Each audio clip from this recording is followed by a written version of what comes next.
Hey guys, my name is Norm, and I used to be a pilot car escort driver, and I wanted to make a video just to talk about what that job is. I've actually had some people ask me some questions about how it works, how much you get paid, what you have to do to get involved, and just some things about that. So I thought I would talk about that with you just to hopefully answer some questions.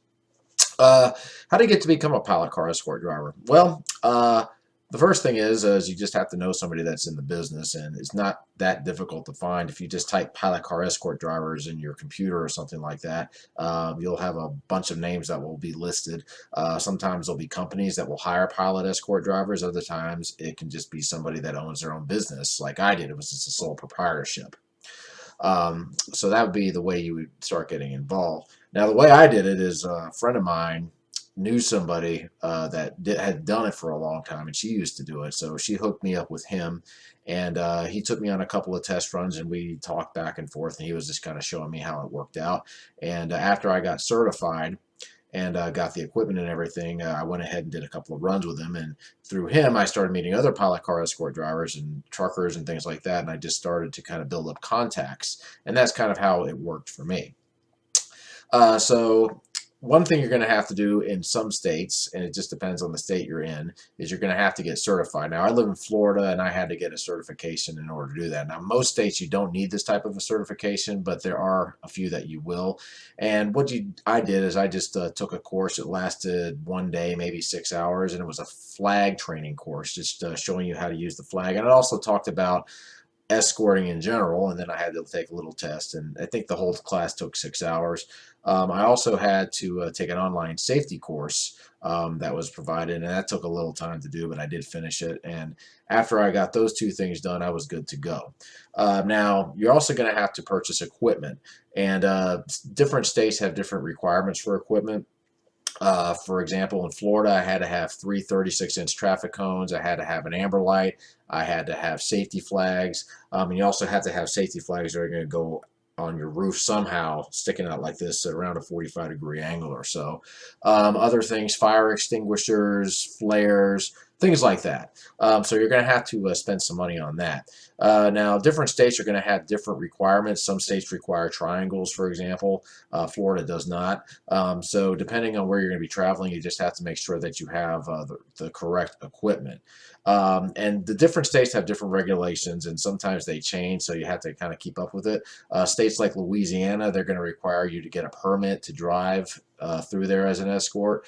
There's a couple of states that require an amber light permit, and you have to purchase that, and it's not expensive. So you just have to keep up with all the different regulations of each state that you're going to be driving through.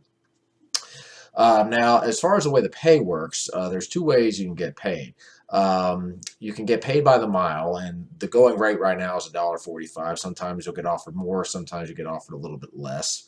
Other ways you can do it is by a flat rate.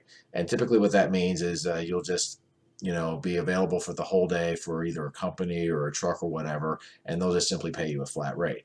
Now, this is a good paying job. If you're getting paid, say, $1.45 an hour, and you drive, say, 500 miles or so, you can make about $900 on the run. Flat rates tend to pay a little bit more. I've made $400 before doing just a short run. So there's different ways that it happens. Now, sometimes you're going to have to wait maybe up to a month before you get your check, and every so often you have to contact them just to make sure that you're going to get the check, which eventually you will, but sometimes you have to get on with them about it. Sometimes you get paid at the very end of the run by cash or by EMS check, I think is what it's called. But there's different ways, and they'll tell you how it all works out. And typically the way you get a run is you're going to get a phone call from a broker or somebody that may be an escort that just needs help. And they can say, hey, we've got a truck that's going to be leaving tomorrow from a certain location. They're going to be going from here to there. Would you be able to do it? And if you're free or whatever, you'll say yes. And then they'll give you the information as far as the pay and the location and those things. And they'll also give you the trucker's number so you can call him and just work it out with him as far as where to meet and all those kinds of things. But that's typically how it happens. Now, sometimes you may get a call and they may need you right away. And sometimes you may have to have a bag with you and stuff like that. Now, you don't have to take the runs if you don't want to, but it's a general rule that you should take the runs if you can do it, because if you reject too many runs, then the people are that your contacts are going to probably stop calling you because you're rejecting too many runs. So you just have to be aware of that. Another thing is, this is not the type of job you can do as a side gig. This is something that I had tried to do, and it just did not work out because this job is very unpredictable. You could have a truck breakdown, you could have some kind of an issue with a permit, and you're going to be grounded for hours on end. So this is the type of job that you can do full time. Very hard to do it part time. Other thing that you're going to have to consider getting is liability insurance. I had regular insurance when I did this, but when my insurance company found out, they basically canceled my policy because they did say the truck goes into a lane and he ends up hitting a car or something like that, and you didn't let him know that there was a car on the way, or he didn't hear you or something like that. That could very well be on you, and your insurance company is not going to cover you. So you're going to have to get some kind of liability insurance. Now, there are companies that will offer insurance for that, but it does cost some money. I tried. I think I'm not sure what the going rate is, but I've seen it go upwards of $10,000 a year if you want to get like $1 million policy. I think there are some states that require that. So if you're going to do this job, I would recommend getting liability insurance because it's an awful big gamble if you don't get it.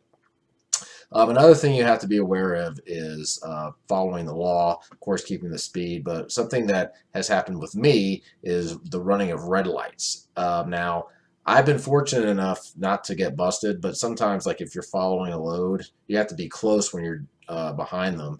The truck will go through a light, but you're not even going to see the light. And by the time he goes through the light is going to be red. So that's just something that you have to be careful of. Because if you end up getting a ticket, it's going to take a huge chunk out of your pay, and that's very unfortunate. Now, whenever you're doing these runs, if you have to stay overnight somewhere, typically, at least with me, they'll offer me $70 anytime I have to stay at a hotel. So you can write that on the bill. You can also write things like tolls, and if you have to drive, say, 5 miles to get to a hotel, if the trucker stops for the night, you can charge them for that as well.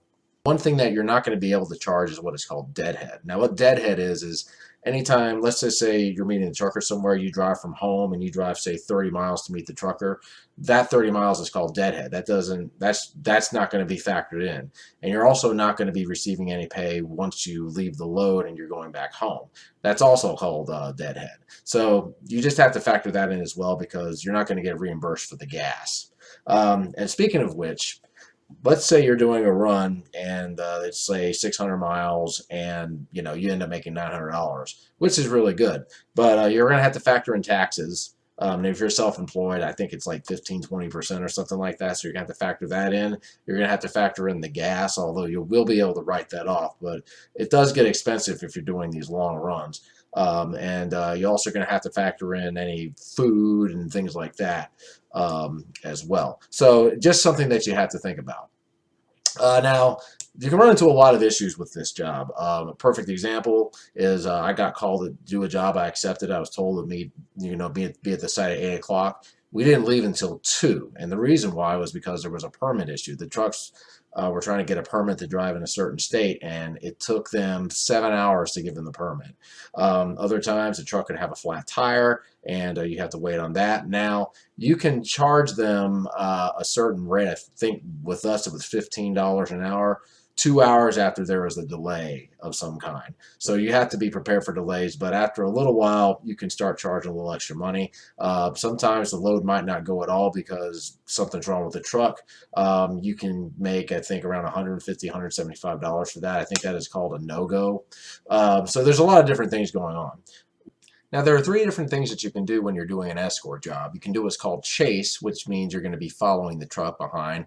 And what you're going to be doing is you're going to be assisting him when they're doing lane changes. So if he needs to get over to the left lane, he'll let you know over the CB, and you'll just look to see if he's clear. And then you'll get in the lane just to block any traffic, and then that will allow him to get in there.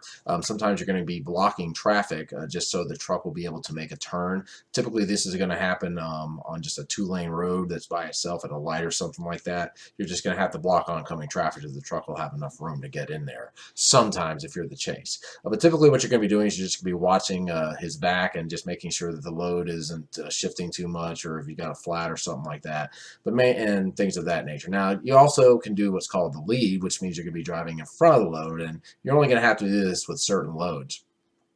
But what you're going to do in this case is you're just going to be driving, say, a quarter mile or so ahead of them, and you're just going to be looking for hazards. Say there's a dead animal on the road or something like that. You get on the CB and say we got a dead animal in lane 2 or something like that, and just to let the trucker know so he'll be able to avoid the animal. You also can like watch for traffic. If traffic all of a sudden slows down, you can let the trucker know that. And you also will have a route that you're going to be using. Since you're going to be in the front, you're going to have a certain route that you're going to have to follow to get to the destination. Now, sometimes the trucker will just simply tell you where to turn, and other times, if you want to just have the route with you, you'll have the route, but it just depends. Now, the other one is called the high pole, and this is definitely for more advanced drivers. And this means you're going to have a big pole in the front of your car, and the purpose of the pole is to watch out for things like bridges and overhangs. These are going to be used for really tall loads.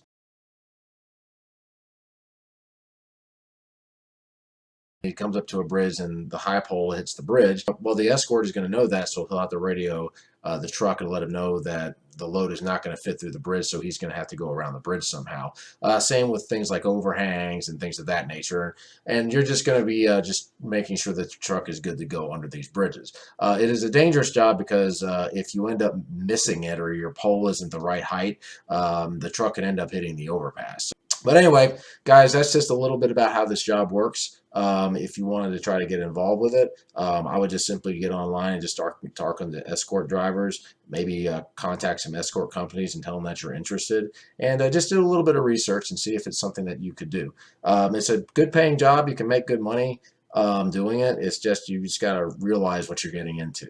I don't think it's a very difficult job. It's just a job that you just have to know what you're doing and you just have to be aware. So there you go, guys.